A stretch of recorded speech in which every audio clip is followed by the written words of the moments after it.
está ahí rodeada de delincuentes o cómo es en este momento está en Amnistía Internacional, que me imagino es gente que está, es un aguantadero, podríamos decirlo, en palabras de Patricia Bullrich. Sí, la verdad es que no creemos que con cuestiones tan serias no vale la pena entrar en este contrapunto, pero por supuesto sí nos ponemos siempre a disposición de esta gestión y cualquiera para pensar las mejores políticas de seguridad que respeten los derechos humanos de todas las personas. Y un poco ese fue el espíritu también del informe, que por supuesto es crítico, pero construye la idea de qué tipo de sociedad queremos, una sociedad en que la gente pueda hablar, pueda manifestarse, que los funcionarios deban rendir cuentas por su gestión, y bueno, un poco de eso se trató. Nosotros relevamos 15 manifestaciones, hubieron más a lo largo de todo 2024, pero quisimos o tuvimos la capacidad de nuclear 15 en donde lo que hemos podido ver es un uso desproporcionado de la fuerza por parte de la policía a la hora de desconcentrar, desalentar, inhibir, censurar, silenciar las voces de quienes reclamaban por distintos temas. Recordemos desde la ley de bases a la ley ómnibus hasta muchas otras políticas que muchos ciudadanos y ciudadanas estaban descontentos o querían transmitir su oposición. Tienen un marco legal para hacerlo, la Constitución, además de los tratados internacionales de derechos humanos, lo habilitan, y sin embargo le encontraron uso de gas lacrimógeno desproporcionado, muchos tuvieron heridas de balas de goma, en algunos casos incluso perdieron la visión en sus ojos, periodistas que iban a cubrir las manifestaciones terminaron como nunca, con situaciones de heridas, e incluso uno de ellos con la pérdida de la visión. Bueno, un escenario que seguro no queremos volver a repetir y volver a ver, y que creemos que hoy el protocolo que se sancionó en diciembre de 2023 lo habilita y de alguna manera autoriza a este tipo de despliegues. Claro, sí, que no es que se sancionó, se decretó, porque no hubo un debate acerca de esto, pero Paola, hay algo que la ministra evidentemente no es que no entiende, lo hace a propósito, porque dice, pregúntenle a la gente si prefiere ahora o antes, cuando todo el día los piqueteros le cortaban las calles. Y no toda protesta está conformada por piqueteros, y además no todo piquetero es violento. Entonces hay una banalización de la protesta desde el lugar del Estado, de decir toda persona que protesta está atentando contra los demás. Y en realidad, yo siempre lo decía acá, en algunos casos era mayor la cantidad de policías cortando la calle que los manifestantes.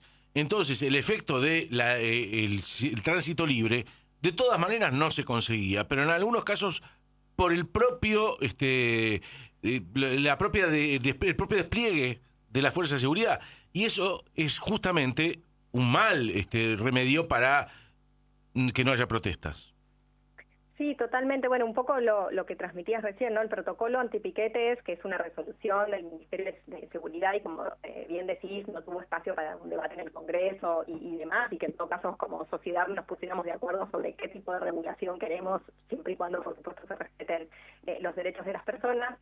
De alguna manera vino a definir y a determinar de manera muy extralimitada que cualquier protesta social es un delito, básicamente, Claro. ¿no? Un poco en estos términos. Entonces, desde el momento en que ir a la calle, reclamar a las autoridades se transforma en un delito, se habilita de vuelta a las fuerzas de seguridad a reprimir y desconcentrar y demás con lo abusivo que se terminó realizando en la práctica.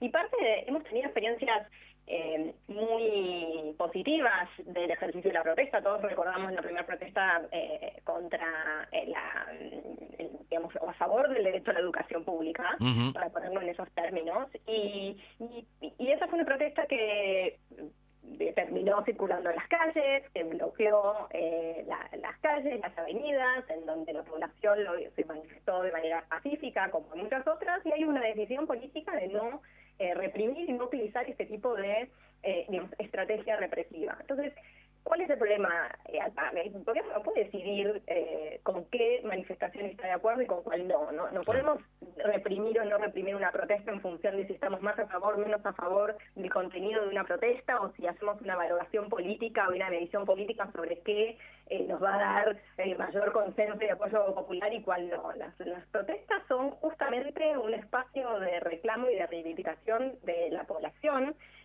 sea que se llame piqueteros, sea que sean de estudiantes, sea que sean de trabajadores del campo. No, y además, todos deben habilitarse en los mismos términos. Además, Paola, hay algo que acabas de decir que tiene que ver con eso de ser sommelier de protestas, ¿no? Porque vos fíjate que cuando fue lo de las elecciones en Venezuela, que fueron a protestar los venezolanos a la puerta de la embajada de Venezuela allí en Luis María Campos, cortaron la calle y no hubo ningún tipo de impedimento para hacerlo. Entonces, según quién proteste y en función de qué, puede haber protocolo o no. Y eso es justamente lo que ustedes marcan.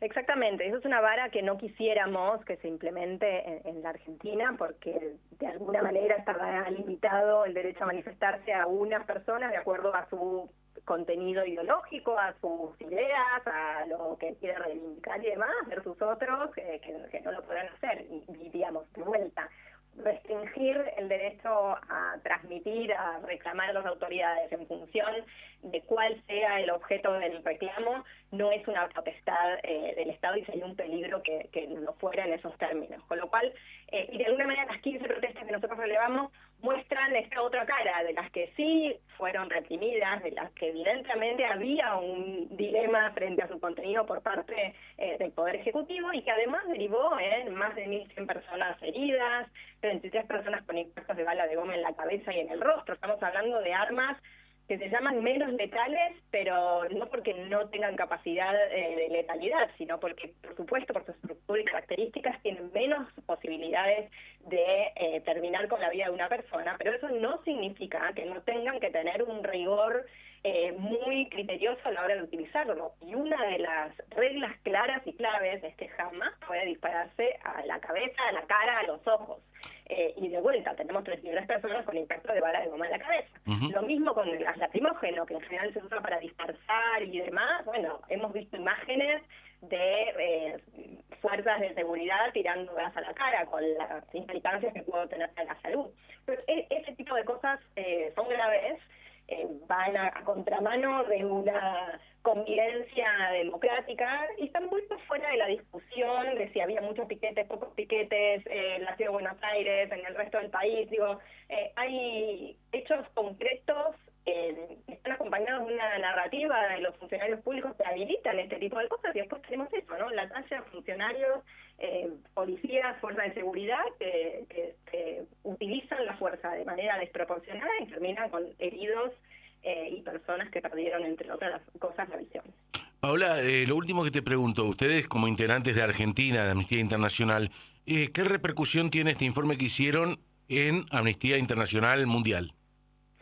Bueno, nosotros, cualquier informe que nosotros sacamos en Argentina es revisado y consensuado por el movimiento, digamos. No podemos hacer algo absolutamente en soledad, pero justamente este informe además es parte de una campaña global sobre proteger la protesta en todo el mundo, entre otras cosas porque hemos visto que en los últimos años determinados distintos gobiernos han ido restringiendo justamente los marcos legales para prohibir el ejercicio de la protesta. Y en este trending, en este contexto, es que nos parece más que nunca clave y prioritario poder trabajar sobre la importancia de que las personas puedan reclamar a las autoridades. Entonces, así como trabajamos en Argentina, trabajamos en Perú, en Chile, en Bangladesh, en Filipinas, en Francia y en España. Y muchas veces hemos sido criticados por gobiernos. Y es un poco la regla que estamos acostumbrados, ¿no? Cuando a los gobiernos no les gusta que les critiquemos o que pensemos constructivamente cómo resolver la seguridad con otras reglas y otras recetas, pero suelen justamente denostar a la organización o criticarla, que es parte de la estrategia, de eliminar la voz del otro para hacer la única verdad que se impone. De vuelta, estamos acostumbrados, pero no es nuestra intención generar estos contrapuntos, sino todo lo contrario, pensar cómo contribuir con esta gestión y con cualquier otra para lograr el respeto de los derechos humanos de todas las personas. Bueno, esperen sentados porque nadie los va a llamar para que contribuyan, quédense tranquilos, Paola. Te lo adelanto ahora para que no estés esperando ahí un llamado que no va a llegar nunca. Muy bien, muchísimas gracias. Paola, gracias por atendernos. No, a ustedes, al contrario. Paola García Reyes, la directora